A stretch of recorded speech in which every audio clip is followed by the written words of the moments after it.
Giat media sosial atau teman-teman yang main media sosial, kita pasti terhibur dengan YouTube-nya Kang Deddy kan, agak mirip-mirip Baim Wong gitu, ada nangis-nangisnya, ada apa kan, itu hiburan buat kita. Tapi tentu saja bagi kita masyarakat, seorang gubernur fungsinya jangan sampai sama dengan Baim Wong dong.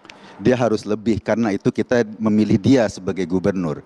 Misal dalam kasus pembongkaran tempat hiburan di Puncak. Katanya ini adalah penyebab banjir.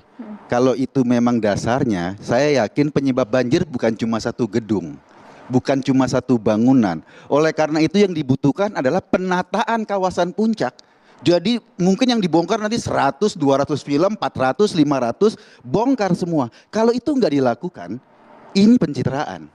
Cuma satu, gegayaan di YouTube, orang-orang tepuk tangan, kita menangis-nangis sama seperti kita nonton Baim Wong, setelah itu selesai. Itu yang penting. Pencitraan atau bukan, saya lihat bukan saat ini, tetapi apakah itu berlanjut atau tidak. Ataukah cuma sekedar show sebentar, lalu lupa, kemudian Puncak begitu lagi, besok Bogor banjir lagi. Kalau mau, selesaikan semuanya. Total, itu bukan pencitraan namanya, gebrakan. Kan gebrakan di awal ya. Dia menggebrak lalu dilanjutkan dengan kegiatan yang konsisten. Itu yang pertama. Yang kedua misalnya kebijakan soal penghapusan pajak bagi kendaraan bermotor yang nunggak. Ramai juga tuh kemarin. Ya kan ramai kan. Kalau Anda nunggak 3 tahun bayar sekarang, pajak Anda dihapus. Ada insentif bagi penunggak pajak. Ada insentif bagi orang yang nakal tidak bayar pajak. Pertanyaannya, insentif apa yang diberikan kepada orang yang taat bayar pajak? Nggak ada. Bayangkan gubernur memberi kebijakan, memberi insentif kepada orang-orang yang tidak taat peraturan. Sementara orang-orang yang taat peraturan tidak diberi insentif. Ini kan jadi problem dalam konteks kebijakan publik. Harusnya kan yang diberi insentif adalah orang-orang yang setiap tahun taat bayar pajak. Bukan orang-orang yang tidak taat bayar pajak. Jangan sampai yang udah taat bayar pajak jadi nyesel ya. Ya, ini problem. Apakah ini gebrakan atau pencitraan? Kita nggak tahu. Tetapi memang bagi masyarakat yang memang tidak mau bayar pajak, seneng. Iya kan? Hore, gubernur hebat, pajak dihapuskan. Apakah dengan insentif kemarin pajak yang dihapuskan, besok dia akan bayar pajak? Tahun depan bayar pajak? Belum tentu, karena barangkali mudah-mudahan gubernurnya tetap Deddy Mulyadi sehingga besok ada dihapuskan lagi, tidak bayar pajak lagi dan tetap bergayanya sama. Karena itu menurut saya harus dipikirkan hal yang lebih lebih jangka panjang lah. Jangan sampai gebrakan-gebrakan ini justru merugikan masyarakat Jawa Barat. Dengan insentif kepada pelanggar pajak, Jawa Barat kehilangan pendapatan 30 triliun. Potensi pendapatan 30 triliun. Bayangkan uang 30 triliun itu bisa digunakan apa? Untuk pembangunan sekolah di Jawa Barat, anak-anak miskin di Jawa Barat. Jadi bukan dengan gaya pencitraan ditepuk tangani oleh orang yang malas bayar pajak, kemudian berakibat kepada anak-anak sekolah di Jawa Barat, misalnya gedung-gedung sekolah yang uang itu bisa digunakan untuk itu, malah nggak bisa. Sejauh itu ya Bang dampaknya? Ya kan, kalau kekurangan pendapatan 30 triliun sebagai potensi pendapatan pajak, berarti ada program yang nggak bisa jalan dong. Oh. Iya kan? Ini Kang Ade komentar boleh? Gitu Kang Ade langsung Kang. Thank you. Dikomentarin dulu. Mas Ade. Udah Ade Armando kok jadi Kang semua. Ya Mas Ade, monggo Mas Ade. Silakan. Ya enggak, saya merasa bahwa pandangan Bung Eko sangat lurus, sangat jernih dan sangat visioner ya.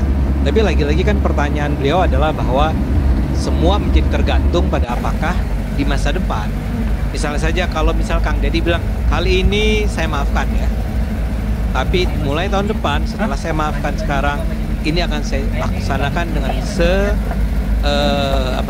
konsisten mungkin, bukan konsisten, setegas mungkin.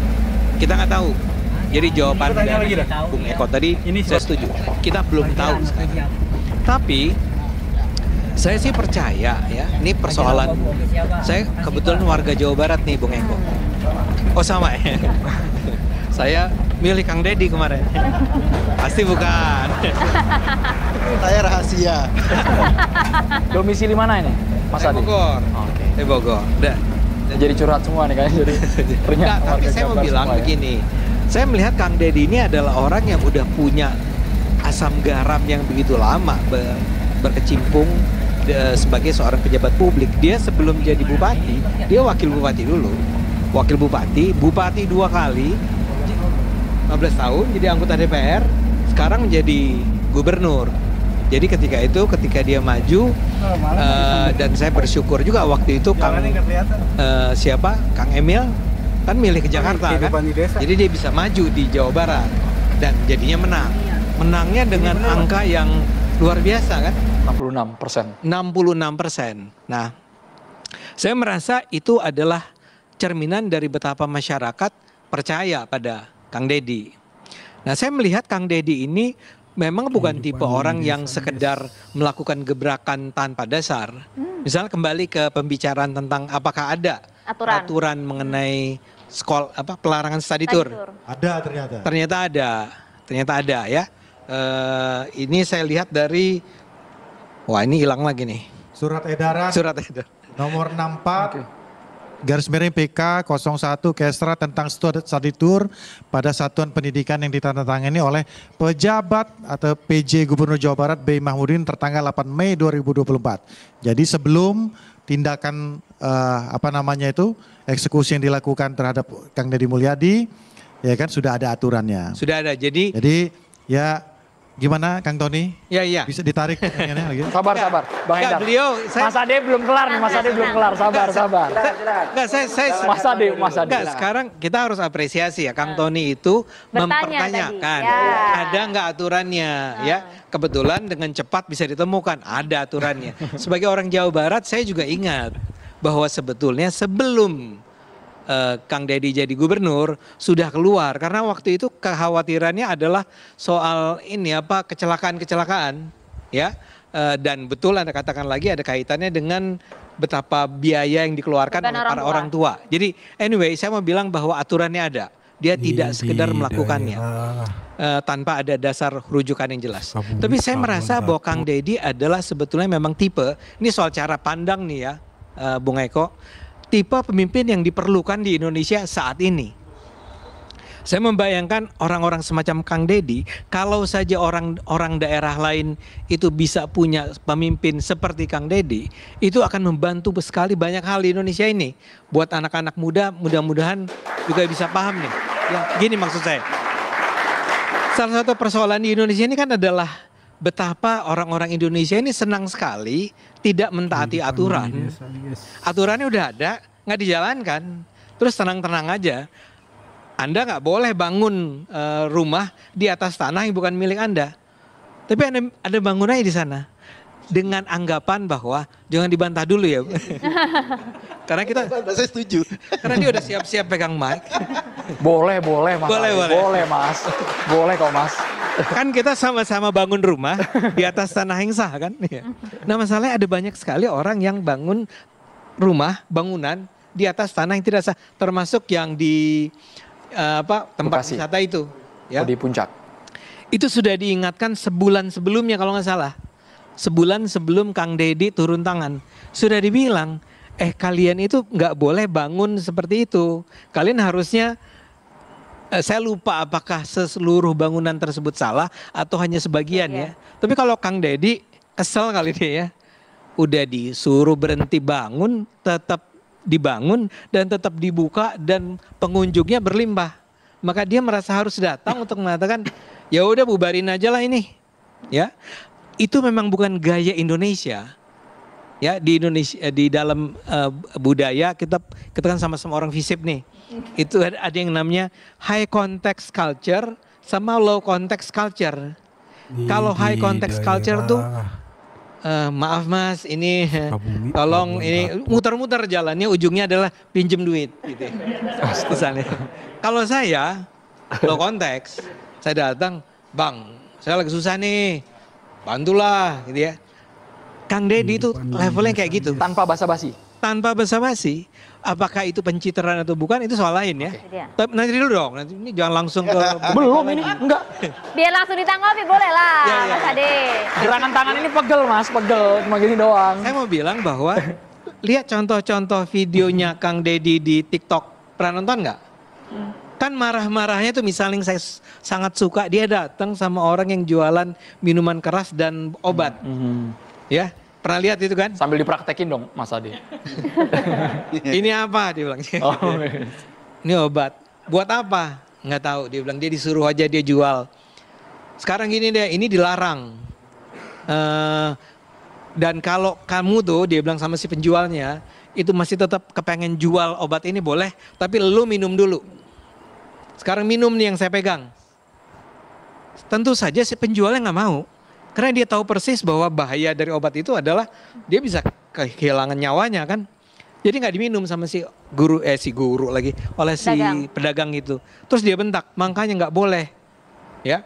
Nah ini banyak sekali, Anda anak-anak muda tahulah betapa sering orang jual minuman keras yang oplosan itu bisa dengan mudah kan Anda peroleh di pinggir-pinggir jalan gitu. Mungkin ini anak-anak baik nih ya, nggak pernah lah oplosan kan ya. Tapi kita tahu persis itu ada. Nah, Deddy adalah tipe orang yang bilang ini nggak boleh, bongkar semua. Dia datang ke sebuah rumah yang kelihatan rumah itu sudah dibangun dengan sangat baik, di situ ada usaha dan segala macam. Dia bilang ini di tanah siapa? Bukan tanah mereka, bongkar aja. Ya, terkesan jahat sih. Ya bayangkan si keluarga itu harus kehilangan rumahnya, tapi dia lakukan itu. Nah, saya mau bilang orang seperti ini kita butuhkan saat ini, saudara-saudara. Ya, kita butuh orang kayak gini. Ini jangan kayak misalnya Anda nih mahasiswa ya, ada dosen yang kalau Anda terlambat 1 jam aja, dia bilang kumpulkan paper pada jam 10 pagi hari Selasa. Anda kumpul ini hari Selasa tapi jam 11. Diterima nggak? Ini mahasiswa yang baik nih. Mas Ade lagi simulasi di kelas nih. Saya mau bilang bahwa kangen. kalau ada dosen yang mengizinkan, boleh jam 12 kalau Anda datang dengan maaf Bang ini mesin printernya rusak segala macam. Kalau dosen yang benar dia bilang nggak ada cerita. Saya udah bilang jam 10, kamu ngasih jam 12. Itulah Deddy Mulyadi. Aturannya bilang bahwa di sini bukan untuk membangun bangunan wisata. Kamu bangunan wisata, kamu bikin rumah, saya udah bilang, bukan saya yang bilang, bahkan pejabat saya sebelum ini udah bilang bahwa jangan study tour.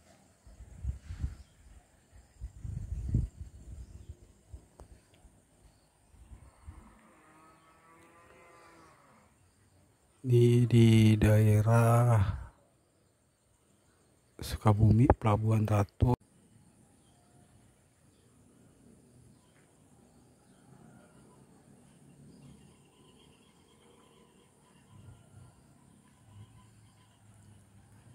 Kehidupan di desa, guys.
Di daerah